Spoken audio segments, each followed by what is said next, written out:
안녕하세요. 저는 국민연금 가입지원실에 근무하고 있는 연대리입니다. 5월이 무슨 달일까요? 사업장 담당자분들이 가장 어려워하시는 국민연금 소득총액 신고가 있는 달입니다. 하지만 걱정하지 마세요. 쉽게 소득총액 신고를 하실 수 있도록 저 연대리가 도와드릴게요. 그럼 지금부터 국민연금 소득총액 신고가 무엇인지, 소득총액 신고 대상 및 신고 방법, 소득총액 신고서 작성 방법을 알아보고 마지막으로 자주 묻는 질문까지 함께 살펴보겠습니다. 먼저 소득총액 신고에 대해 알아보겠습니다. 공단은 전년도 국세청 근로소득 과세 자료를 연계하여 사업장 가입자의 기준 소득 월액을 사업장 신고 없이 직접 결정하고 있습니다. 다만 직접 결정이 어려운 유형의 경우 사업장의 소득총액 신고를 통해 기준 소득 월액을 결정하고 있으며 이러한 절차를 소득총액 신고라고 합니다. 매년 5월 공단은 소득총액 신고 안내문을 사업장으로 발송하여 사업장으로부터 소득총액 신고서를 접수하고 6월에는 기준 소득 월액 정기 결정 통지서를 사업장으로 발송하여 통지하고 있습니다. 그리고 7월 1일을 기준으로 기준 소득 월액을 정기 결정하여 향후 1년간 사업장 가입자에게 적용할 소득을 결정하게 됩니다. 너무 어려우시다고요? 다시 한번 천천히 알려드릴게요. 먼저 소득총액 신고 대상과 신고 방법 등에 대해 자세히 알아보겠습니다. 2022년도 소득총액 신고 대상은 2021년 12월 1일 이전부터 해당 사업장에 근무 중인 가입자입니다. 작년 12월 1일 이전에 입사한 근로자는 신고 대상이지만 12월 2일 이후에 입사한 근로자는 신고 대상에서 제외된다는 점을 꼭 기억해 주세요. 이외에 납부 예외 중이거나 사업장의 신고 업무 경감을 위하여 국세청에 원천징수 지급 명세서를 제출한 경우에는 신고를 하지 않으셔도 됩니다. 신고 사항은 전년도 해당 사업장에서의 실제 근무 기간 또는 사업 기간, 휴직 일수, 근무 기간 동안 해당 사업장에서 지급한 총 소득을 신고해야 합니다. 신고 방법으로는 공단에서 송부한 소득총액 신고서를 작성하여 관할 지사에 방문, 우편 또는 팩스 제출, 4대 사회보험 포털 사이트, 국민연금 웹 EDI, 사회보험 EDI, QR 웹 팩스, 국민연금 모바일 앱을 통하여 소득 총액 신고를 할 수 있습니다. 신고 기한은 해당 연도 5월 말일까지입니다. 단 개인 사업장 사용자 중 성실 신고 확인 대상은 6월 말일까지 신고가 가능합니다. 신고 기한을 꼭 기억해 주세요. 이번에는 유형별 소득 총액 신고 대상을 알아보도록 하겠습니다. 총 5개 유형의 소득 총액 신고 대상이 있는데요. 먼저 1유형은 개인 사업장 사용자입니다. 종합소득신고 자료가 없어 신고에 의해 확인하고 있습니다. 2유형은 근로소득 자료, 미보유자 및 자료상 이자입니다.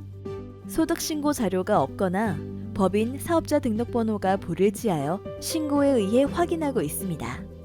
3유형은 종전소득 대비 30% 이상 상향자, 4유형은 종전소득 대비 30% 이상 하향자입니다.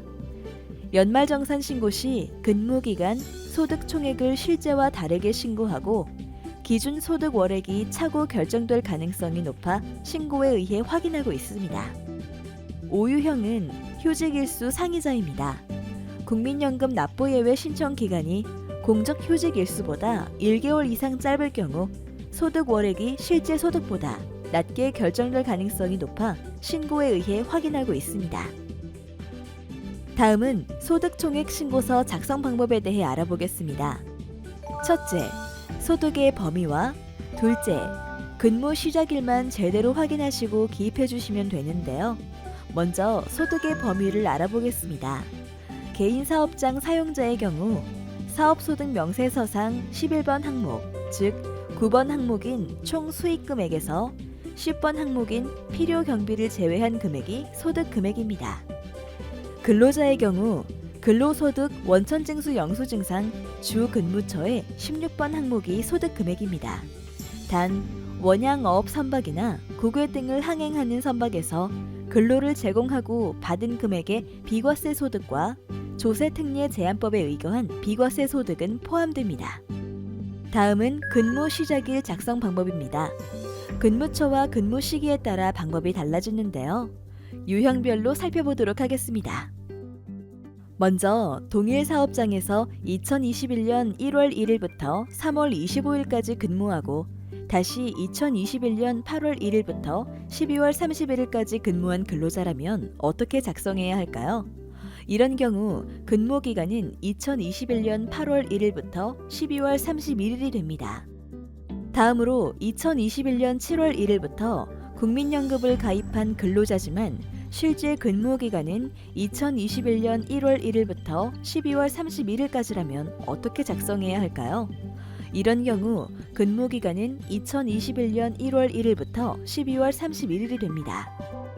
마지막으로 앞에 두 가지 유형에 속하지 않은 사업장 분리 적용 유형을 살펴보겠습니다. 사업장 분리 적용이란 사업 경영이 일체화되어 단일 관리되고 있는 법인 내의 여러 사업장을 각각의 사업장으로 분리하여 가입하는 것을 말합니다. 쉬운 예로 분점과 지점, 대리점 또는 출장소 등이 있습니다.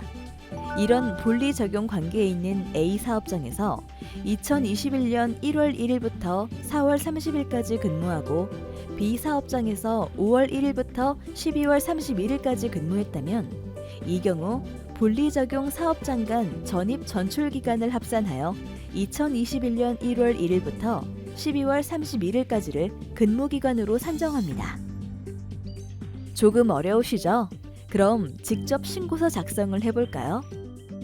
여러분들의 회사인 연금상사에 과거 국민기업을 다니다 2021년 2월 28일 퇴사하고 3월 1일부터 연금상사에서 근무 중인 근로자가 있다고 가정해 볼게요. 그런데 이 근로자가 2021년 3월 1일부터 연금상사에 입사하고 5월 1일부터 5월 30일까지 휴직을 하고 다시 6월 1일부터 복직 근무했다면 근무 기간을 어떻게 작성해야 할까요? 너무 복잡하다고요? 전혀 복잡하지 않습니다. 근무 기간은 예시처럼 근로소득 원천징수 영수증상 11번 근무 기간인 3월 1일부터 12월 31일까지며 휴직 일수는 5월 1일부터 5월 30일까지 휴직했기에 총 31일, 소득 총액은 16번, 전년도 해당 사업장에서의 소득 총액을 기재하여 신고하시면 됩니다. 예시를 들어 알아보니 훨씬 쉽죠? 앞에서 확인한 내용을 다음과 같은 신고서 양식에 작성해 주시면 되겠습니다. 1번, 실제 근무 시작일과 3번 소득 총액은 반드시 작성해 주시고 2번 실제 휴직 일수는 해당자만 작성해 주시면 됩니다. 다음은 개인 사업장 사용자입니다. 사업소득 명세서상의 9번 총 수입 금액에서 10번 필요 경비를 제외한 11번 소득 금액을 소득 총액에 기재하시되 동일 사업장에서 복수로 발생한 부동산 임대 소득 및 사업 소득은 소득 총액으로 합산하여 신고하시면 됩니다. 지금까지 소득 총액 신고 대상과 방법에 대해 알아봤는데요. 여러분들이 조금 더 이해하기 편하시도록 소득 총액 신고 관련 Q&A 코너를 준비해봤습니다. 1. 소득 총액을 신고하면 무엇이 달라지나요? 연금 보험료가 달라집니다. 소득 총액 신고 내용에 따라 공단에서는 기준 소득 월액을 결정하게 되며 결정된 기준 소득 월액은 당해연도 7월부터 다음 연도 6월까지 1년간 적용됩니다. 2. 소득 총액 미신고 시 기준 소득 월액 결정 방법은 어떻게 되나요? 종전 기준 소득 월액에 전년도 소득 신고 가입자의 평균 소득 월액 변동률 3.3%를 적용하여 공단에서 직권으로 결정합니다. 3. 과세 자료를 활용한 기준 소득 월액 결정 방법이 무엇인가요? 사업장의 신고 업무 경감을 위하여 소득세법 제164조에 따라 국세청에 지급 명세서를 제출한 경우에는 소득 총액 신고를 생략하고 공단이 과세 자료를 활용하여 기준 소득 월액을 결정하고 있습니다.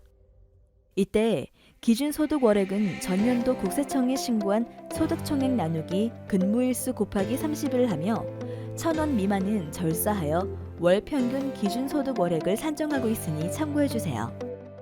그런데 공단이 결정한 기준소득 월액에 이상이 있는 경우가 있다고요?